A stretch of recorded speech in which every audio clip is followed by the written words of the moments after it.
Magaling araw mga minamahal kong senior citizens. Sa araw na ito ay pag-uusapan natin ang inyo pong benepisyo na bigay po ng ating gobyerno.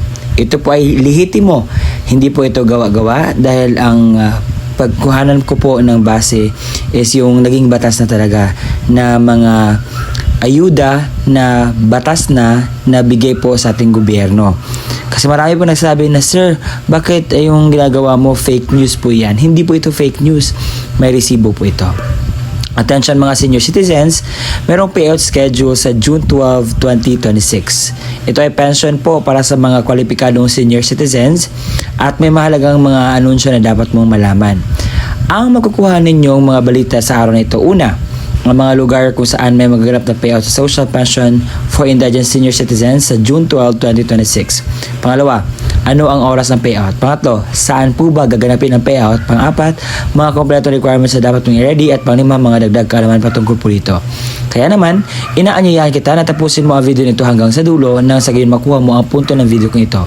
Kung ikaw bago pa lang sa aking YouTube channel at gusto mo ganitong content, ay isubscribe mo na. At hindi ko na papatagalin pa ang oras na pag-usapan ng bagay na ito. Kaya naman, let's go!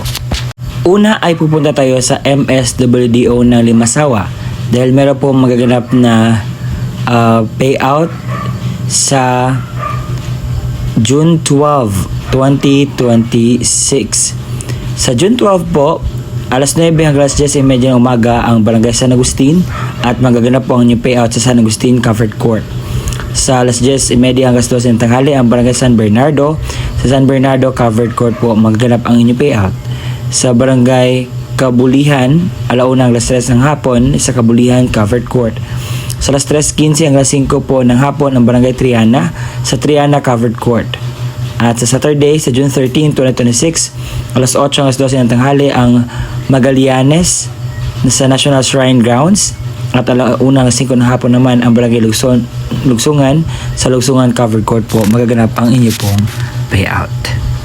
Sa Oscar Libak ay mayroon po magaganap na payout sa Social Pension for Indigent Senior Citizens sa June 12, 2026 at ito po ay magaganap sa Barangay Gymnasium po. Sa Barangay Tagisa, sa Barangay Gymnasium po magaganap, Barangay Datu Caron, sa Barangay Gymnasium magaganap, Barangay Kinudalan, sa Barangay Gymnasium magaganap, Barangay Tipuan, sa Barangay Gymnasium magaganap, at Barangay Salaman, sa Barangay Gymnasium po magaganap. Po ang mga lugar kung saan may magaganap na payout o bigayan ng pensyon para sa ating mga minamahal na kwalipikadong senior citizens. Sa mga nagtatanong, Sir, totoo ba itong sinasabi mo? Hindi ba ito fake news? Hindi po iyan fake news dahil naka-include na po ang mga details na dapat nyo pong ma-inculcate, malaman, maramdaman. Kasi gusto ko pong sabihin sa inyo dahil maraming nasabi, fake news namang sinasabi nyo. Hindi po ito fake news. Ito ay batas po ang Social Pension for Indigent Senior Citizens. At kung hindi ko man nakita ang inyong mga lugar, you can just go to the near barangay sa inyo at alamin kung meron na bang update sa inyong Social Pension for Indigent Senior Citizens. Kung kasali ka pa ba, meron bang update o ano ba ang gusto mong malaman na increase patungkol po sa inyo pong magaganap na pensyon. Baka yung iba hindi na nakatanggap dahil meron pong validation. Kapag hindi ka pa makapunta sa validation, automatic tanggal ka na po. And sir, ano ba yung mga requirements nito para payout kami? So ito po ang kumpletong requirements na dapat mong i-ready.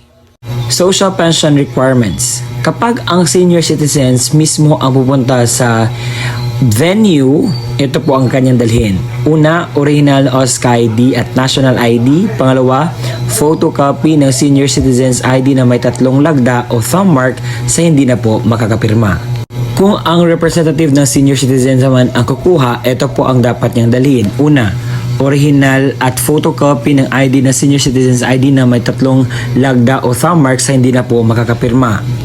Original at photocopy ng valid ID ng representative o government issued ID lamang na may 3 lagda o thumb mark sa hindi na po makakapirma. Sulat, pahintulot or authorization letter mula sa senior na mayroong pirma, thumb mark at naayon sa format mula sa DSWD, makukuha po ito sa inyo pong barangay. Pang-apat, kopya ng litrato ng senior citizens na may kasamang representative na may hawak na updated newspaper. Kung ang kukuha naman ay representative ng namayapang senior, ito po ang kanyang dalahin. Una, original at photocopy ng ID ng senior citizens or certificate of membership mula sa OSCA kapag wala na itong OSCA ID na photocopy. Pangalawa, original at photocopy ng government-issued ID ng representative. Pangatlo, original na kopya ng death certificate na naka-certified true copy. Paunawa, ang mga namayapang pensioner ay makatanggap lamang ng kanilang pensyon depende sa quarter kung kailan nimao ang alinsunod sa alintunin mula sa DSWD. At yun po ang kumpletong detalye sa inyo pong makukuhang pensyon sa araw po na aking sinasabi. Salamat po sa pakikinig hanggang sa susunod na aking upload. Bye-bye.